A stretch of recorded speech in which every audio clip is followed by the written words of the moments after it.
दोस्तों, यह कहानी परिवार के ऊपर है। हर रात की तरह आज भी देर रात घर पहुंचा। हमेशा कोई भी गलत आदत ना होने के कारण कॉलोनी में कोई भी मुझे देर रात आने पर गलत नज़रों से नहीं देखता था।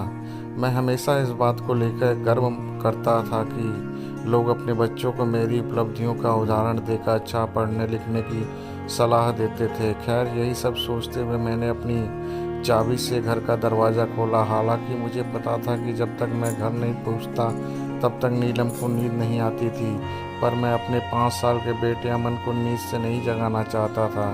दरवाजे की हल्की सी आहट पाकर नीलम हमेशा की तरह कमरे से बाहर आई। तब तक मैं मुंह हाथ धोने बाथरूम की तरफ जा चुका था और हमेशा की तरह नीलम खाना गर्म करके किचन में चली गई। हर रोज़ ऐसा ही होता था। सुबह घर से निकलने के बाद हमारी मुलाकात रात को खाने पर ही होती थी। नीलम को इस तरह की जीवन शैली से कोई प्रॉब्लम नहीं थी। एक हाई क्लास सोसाइटी में अपनी साख बनाने के लिए हर किसी को इस हद तक की मेहनत करनी ही पड़ती थी। अमन सो गया? खाना खाते हुए मैंने नीलम से पूछा।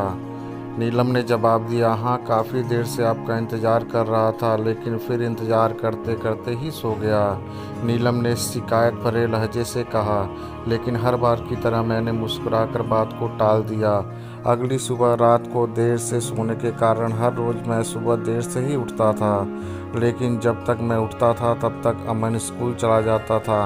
अमन की हमेशा शिकायत रहती थी कि मैं उसे कभी बाहर घुमाने नहीं ले जाता और शायद इसी बात को लेकर वो मुझसे नाराज़ भी था।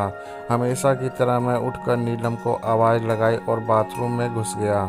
थोड़ी देर में ही नीलम नहाने के लिए गर्म पानी ले आई। तुम नहीं होती तो मेरा क्या होता? हमेशा की तरह मैंने पानी की बाल्टी लेते हुए अपना घिसा पीटा डायलॉग मारा और हमेशा की तरह ही नीलम मुस्कुराते हुए खाने की तैयारी करने किचन में चली गई। खैर, ऑफिस के लिए तैयार होकर जब मैं डाइनिंग टेबल पर आया तो अमन मुंह फुलाए बैठा था।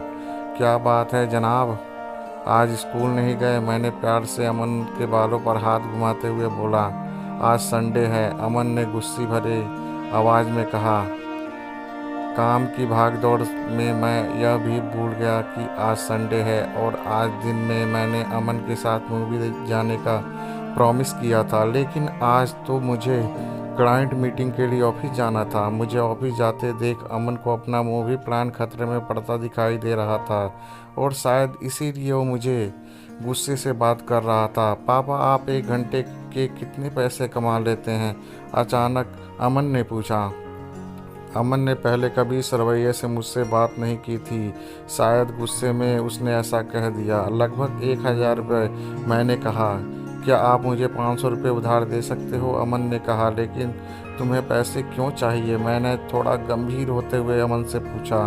मुझे चाहिए, अमन ने बनावटी मुंह बनाते हुए कहा। खैर, मैंने अमन को 500 रुपये दे दिए। अमन उठा और अंदर से अपनी गुल्लक ले आया। अमन ने अपनी गुल्लक से 500 रुपये निकाल कर 1000 रुपये मेरे हाथ में रखते हुए कहा, क्या आप कल मुझे आपका 1 घंटा दे सकते हैं? मुझे आपके साथ बैठकर खाना खाना है। बहुत बिगाड़ रखा है तुम्हारी मम्मी ने तुम्हें। अमन की इस हरकत पर मैंने गुस्से से अमन को एक थप्पड़ लगाते हुए कहा। आज ऑफिस जाते हुए मेरे मन में बस यही सोच रहा था कि इस भागदौड़ भरी ज़िंदगी में क्या सब कुछ खरीदा जा सकता है। हालांकि मैं भी तो अमन को यही सिखा रहा था। कहानी का तर्क यह है कि परिवार के लिए पैसा कमाने की चाह में हम परिवार को समय देना ही भूल जाते हैं। ज़िंदगी में सबके बीच में तालमेल बिठाकर चलना ही समझदारी है।